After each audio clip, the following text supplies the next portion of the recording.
హుస్నాబాద్ నియోజకవర్గంలోని ఎల్కతుర్తి మండల కేంద్రానికి వచ్చిన బండి సంజయ్ వడ్ల కొనుగోలు కేంద్రాన్ని సందర్శించారు. వడ్ల కల్లాలను పరిశీలించారు. రైతుల ఇబ్బందులను అడిగి తెలుసుకున్నారు. ఈ సందర్భంగా పలువురు రైతులు వడ్ల కొనుగోలు విషయంలో తాము అనేక ఇబ్బందులు పడుతున్నామని ఏకరువు పెట్టారు. సార్, ఇక్కడ చాలా ఇబ్బంది పడుతున్నాం. అధికారులు ఎంత చెప్పినా వడ్లలో కటింగ్ పెడుతున్నారు. వానొస్తే భయమైతుంది. టార్పాలిన్లు ఇవ్వడం లేదు. కనీస సౌకర్యాలు లేవు. తాలు తరుగు పేరుతో ఇబ్బంది పడుతున్నారు. ఇవన్నీ మీలాంటి వాళ్లకు చెబుదామంటే రైతులను ఇక్కడున్నోళ్లు భయపడుతున్నారు. దీంతో రైతులెవరూ మాట్లాడడానికి ముందుకు రావడం లేదు. రైతుల దేశానికి వెన్నుముక అంటారు. రైతుల వెన్నుపూస ఎరగొడుతున్నారు. రైతుల ఆవేదనను విన్న బండి సంజయ్ వారికి అండగా ఉంటామని భరోసా ఇచ్చారు. అనంతరం మీడియాతో మాట్లాడుతూ, నిన్న మొన్న కురిసిన అకాల వర్షాల వల్ల చాలా ప్రాంతాల్లో వడ్ల కొనుగోలు కేంద్రాల్లో రైతులు ఇబ్బందులు పడుతున్నారు. వాళ్ల బాధలు తెలుసుకునేందుకు ఇక్కడికి వచ్చాను.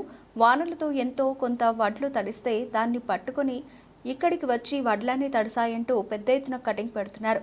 క్వింటాల్కు 10 కిలోల దాకా కోత పెడుతున్నారు. ప్రభుత్వంపైకి మాత్రం రైతులను మోసం చేస్తే చర్యలు తీసుకుంటామని ప్రకటనలు పేపర్లకే పరిమితమవుతున్నాయి. ఖచ్చితంగా వడ్లలో గంపగుత్తగా కటింగ్ పెడుతున్నారు. కనీస మద్దతు కూడా రైతులకు దొరకడం లేదు. 16 నుండి 1700కి వడ్లు కొనే దుస్థితి ఏర్పడింది.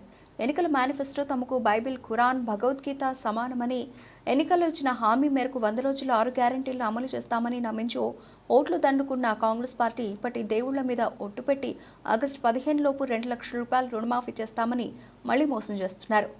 నేను అడుగుతున్న తాలు తరుగు తేమతో సంబంధం లేకుండా వడ్లను కనీస మద్దతు ధర ఇచ్చి కొనుగోలు చేస్తామని మేనిఫెస్టోలో చెప్పిన కాంగ్రెస్ పార్టీ కళ్ల ముందు మోసం చేస్తుంటే ఎందుకు పట్టించుకోవడం లేదు? వడ్లకు 500 రూపాయలు బోనస్ ఇస్తామని మేనిఫెస్టోలో హామీ ఇచ్చారు. వడ్లతో పాటు ఇతర పంటలకు బోనస్ ఇవ్వడానికి 5,000 కోట్ల రూపాయల నిధులు కావాలి. తాలు తేమ తరుగుతో సంబంధం లేకుండా వడ్లని కొనాలంటే ప్రభుత్వంపై 700 కోట్ల రూపాయల భారం పడుతుంది. ఈ 2 హామీల అమలు కోసం 5,700 కోట్ల రూపాయల నిధులు అవసరం. వాటినే ఖర్చు చేయకుండా రైతులను నిండా ముంచుతున్న కాంగ్రెస్ ప్రభుత్వం రుణమాఫీ అమలు కోసం 30,000 కోట్ల రూపాయలను విడుదల చేస్తామంటే నమ్మేదెవరు? తక్కువ బడ్జెట్లో ఇచ్చిన హామీలను అమలే చేయని కాంగ్రెస్ పార్టీ ఆగస్టు 15 లోపు 30,000 కోట్ల రూపాయలు రుణమాఫీ చేస్తామని దేవుడి మీద ప్రమాణం చేస్తే నమ్మేదెవరు? అసలు కాంగ్రెస్ పార్టీకి దేవుడి మీద, బైబిల్, భగవద్గీత, ఖురాన్ మీద విశ్వాసం ఉంటే ఇచ్చిన హామీలను ఎందుకు అమలు చేయడం లేదు? కాంగ్రెస్కు చిత్తశుద్ధి ఉంటే వెంటనే వడ్లకు బోనస్ ఇవ్వాలి. తాలు తరుగు తేమతో సంబంధం లేకుండా కనీస మద్దతు ధర చెల్లించి వడ్లను కొనుగోలు చేయాలి.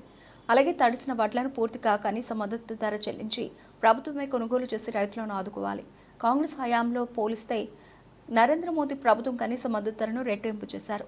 ఎరువుల సబ్సిడీ పేరుతో ఎకరాకు 20,000 రూపాయల దాకా రైతులపై భారం తగ్గిస్తున్నారు. పొరపాటున కాంగ్రెస్ అధికారంలోకి వస్తే సబ్సిడీలన్నీ ఎత్తేసే ప్రమాదం ఉంది. కనీస మద్దతు ధర చెల్లించే పరిస్థితి కూడా ఉండదు. తద్వారా రైతులపై విపరీతమైన భారం పడే ప్రమాదం ఉంది. కాబట్టి రైతాంగం వాస్తవాలు ఆలోచించి ఓటేయాలని కోరారు. నిన్న మొన్న కురిసినటువంటి వర్షాల వల్ల చాలా ప్రాంతాల్లో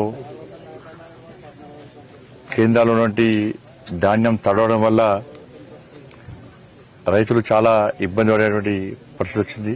నిన్న కూడా నేను వీర్నపల్లి మండలంలో పోయినప్పుడు కూడా ఇక్కడ పూర్తిగా ధాన్యం తడిచిపోయింది. చతుర్థి ఈరోజు రావడం జరిగింది.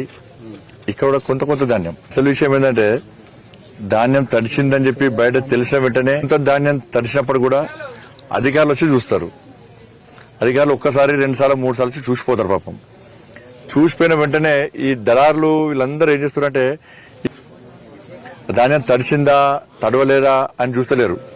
ఈ సెంటర్ నుంచి వచ్చే ధాన్యం మొత్తం వడ్లు మొత్తం తడిసినాయని చెప్పి ఇక్కడ గంప గుత్తగా తగ్గించే ప్రయత్నం చేస్తున్నారు. అంటే అధికారులు వచ్చి చూడడం కూడా తప్పైపోతుంది. పాపం ఆ అధికారులే బాధపడుతున్నారు. నేను వచ్చి చూసినా మాకు సమాచారం వచ్చింది, మేము వచ్చి చూసినాం. కొంత ఒక 2-3 ప్రాంతాలు తడిసిందంతే.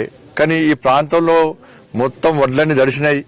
కాబట్టి తడిసిన వడ్లు మేము కొనం, మేము తీసుకోవాలంటే 5 కిలోలు, 6 కిలోలు, 8 కిలోలు. దీని మీద ప్రభుత్వం చాలా సీరియస్ గా వివరించాల్సిన అవసరం ఉంది. ఎందుకంటే వడ్లు తడిసినప్పుడు కూడా ఎలాంటి కోత లేకుండా, కటింగ్ లేకుండా పండించిన ప్రతి గింజ ప్రభుత్వం కొనాల్సిన బాధ్యత ప్రభుత్వం మీద ఉంది. నరేంద్ర మోడీ గారి ప్రభుత్వము, మా ప్రభుత్వం రాకముందు 2014లో మద్దతు ధర ఎంత? 1,350 రూపాయలు. ఇవాళ ఎంత? 2,200 రూపాయలు. రైతు ఆదాయాన్ని రెట్టింపు చేసే ఆలోచనతో నరేంద్ర మోడీ ప్రభుత్వం చూస్తుంటే గతంలో బీఆర్ఎస్ పార్టీ ప్రభుత్వం నడ్డి విరిచింది. ఇప్పుడు కాంగ్రెస్ పార్టీ ప్రభుత్వం ఇంకా నడ్డి విరుస్తూనే ఉన్నది. అందుకే రైతాంగం ఆలోచించాలి. ఇవాళ మీకు యూరియా విషయంలో కానీ డిఏపి విషయంలో కానీ ఇలా సబ్సిడీ ఇచ్చేది నరేంద్ర మోడీ గారి ప్రభుత్వం. ఈ ప్రభుత్వం ఏం చేసింది? మేనిఫెస్టో మరి బైబుల్, ఖురాన్, భగవద్గీతతో సమానం అని చెప్పి అన్నారు. కానీ వాళ్ళ దేవుళ్ళ మీద ఒట్టు పెడుతున్నారు. ఈ భగవద్గీతలో ఆ రాముడు ఉంటాడు, ఈ భగవద్గీతలో ఆ లక్ష్మీ నరసింహస్వామి ఉంటారు, ఈ భగవద్గీతలో అలంపూర్ అమ్మవారు కూడా భగవద్గీత ఉంటది. దాన్ని పాలకులు గుర్తించాలి. దాన్ని ఇప్పుడు భగవద్గీత వైపు దేవుళ్ళ మీకు వచ్చింది. మేనిఫెస్టో ఏం చెప్పారు మీరు? తరుగు తాలు తేమ లేకుండా పండించిన ప్రతి గింజ కొంటామన్నారు. ఇవాళ ఈ తరుగు పేరుతోని, తాలు పేరుతోని, తేమ పేరుతోని 6 కిలోల నుంచి 10 కిలోల కటింగ్ పెడితే మీకు భగవద్గీత మీద, బైబుల్ మీద, ఖురాన్ మీద విశ్వాసం ఉన్నట్ట? ఇవాళ దేవుడు అవమానపరిచినట్టే కదా. ఇవాళ బోనస్ ఇస్తున్నారు, 500 బోనస్ ఇస్తున్నారు. అంటే దాదాపు ఒక ఎకరానికి ఇలా 28 అనుకోరు, 28 క్వింటాలు అనుకోరు. అంటే 14,000 రూపాయలు. 14,000 రూపాయలు బోనస్ ఏ రైతు అకౌంట్లోనే మీరు వేసిర్రా?